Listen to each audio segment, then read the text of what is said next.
মারামারির যুগ শেষ, গুন্ডামি মাস্তানির যুগ শেষ হয়ে গেছে। এখন ভদ্রতার যুগ চলে আসছে। বাংলাদেশে কোনো মানুষ আর গুন্ডাদেরকে ভোট দিবে না ইনশাআল্লাহ। কোনো মাস্তানদেরকে বাংলাদেশের মানুষ আর ভোট দিবে না। বাংলাদেশের মানুষ কোনো চাঁদাবাজকার ভোট দিবে না ইনশাআল্লাহ। বাংলাদেশের মানুষ কোনো ধর্ষকদের ভোট দেবে না ইনশাআল্লাহ। বাংলাদেশের মানুষ এবার কাদেরকে ভোট দেবে? যারা ইসলাম হুকুমত কায়েম করবে ইনশাআল্লাহ। আমি আমার বাবাদেরকে বলবো, আজকে থেকে দৃঢ় প্রত্যয় গ্রহণ করেন।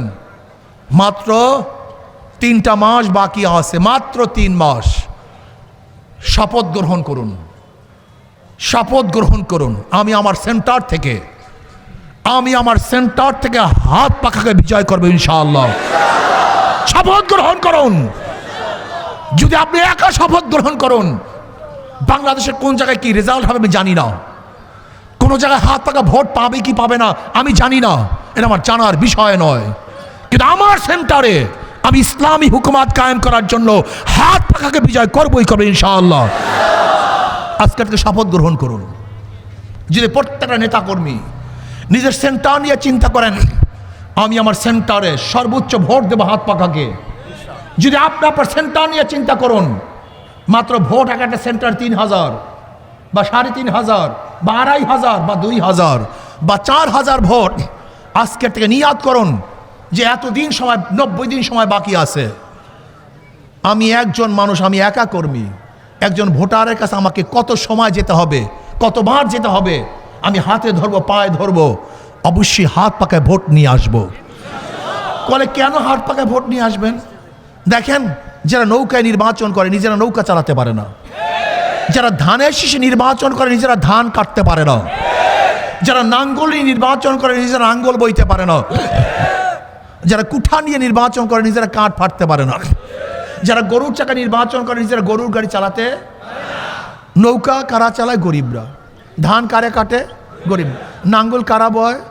সব মার্কাগুলি গরিবদের, কিন্তু যারা নির্বাচন করে একজনও গরিব না। মার্কা কাদের?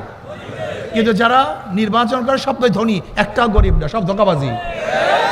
অর্থাৎ নিজের মার্কার সাথে নিজের কাজের মিল নাই।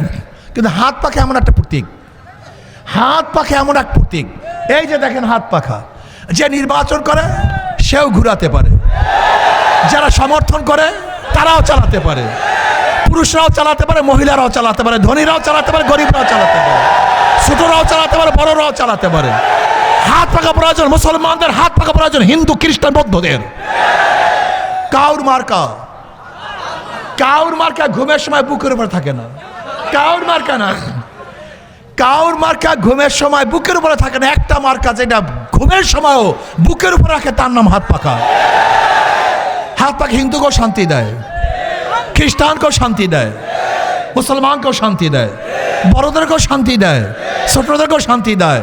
তার মানে এটা হলো শান্তির প্রতীক।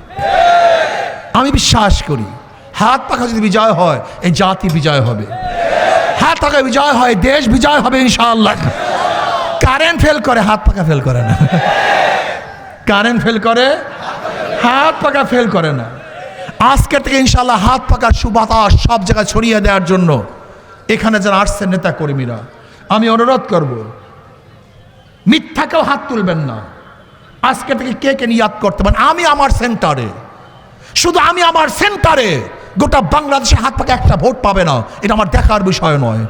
কিন্তু আমি আমার সেন্টারে হাত পাখাকে ফার্স্ট বানাবো ইনশাআল্লাহ। কে কে রাজি আছেন? 2 হাত তোলেন। নারায়ে তাকবীর, নারায়ে তাকবীর। সব মার্কা দেখা শেষ, সব মার্কা দেখা শেষ। কোরআন সুন্নাহর আলো, কোরআন সুন্নাহর আলো। আমি অনুরোধ করব, সময় নেই, ভেদাভেদ ভুলে যান, সব চিন্তা ভাবনা বাদ। এখন থেকে হাত পাখার প্রচারে নেমে পড়ুন। সর্বোচ্চ সময় দেন, সর্বোচ্চ সময় দিতে হবে হাত পাখার পক্ষে। সময় নাই, বাতিলদের মোকাবেলা আমাদেরকে বিজয় অর্জন করতেই হবে ইনশাআল্লাহ। আমরা বিজয় অর্জন করবই করব। হিম্মত নেন, খুলুসিয়াতের সাথে নামেন ইনশাআল্লাহ। যদি আপনারা নামতে পারেন নামার মতো, ইনশাআল্লাহ ওয়াজাহিদু ফিল্লাহি হাক্কা জিহাদি, যুদ্ধ করতে হবে যুদ্ধ করার মতো, চেষ্টা করতে হবে চেষ্টা করার মতো ইনশাআল্লাহ। পিআর সিস্টেম নির্বাচন চাই। যদি পিআর সিস্টেম নির্বাচন তার সমস্ত ভোটগুলি কাজে লাগবে, তাহলে কি হবে? 40% ভোট পেয়ে 60% মানুষের উপরে কর্তৃত্ব আর চলবে না। জাতীয় সরকার গঠন হবে, সমস্ত আদর্শের মানুষগুলি সংসদে থাকবে, রাস্তায় মারামারি কাটাকাটি হবে না, বক্তব্য আলোচনা সব সংসদে হবে। এর জন্য পিআর সিস্টেম নির্বাচন চাই, সন্ত্রাসমুক্ত দেশ চাই। আমি ইউনূস সরকারকে অনুরোধ করব, লেভেল প্লেইং ফিল্ড করুন। যদি লেভেল প্লেইং ফিল্ড আপনি করতে ব্যর্থ হন, তাহলে জাতি আপনাকে ক্ষমা করবে না। যদি আবারও আপনি সুস্থ নিরপেক্ষ নির্বাচন দিতে ব্যর্থ হন, তাহলে জাতি কিন্তু দ্বিতীয়বার আপনাকে ক্ষমা করবে না। এর জন্য আমি বলবো, নিরপেক্ষ নির্বাচন চাই, লেভেল প্লেইং ফিল্ড চাই, গ্রহণযোগ্য নির্বাচন চাই।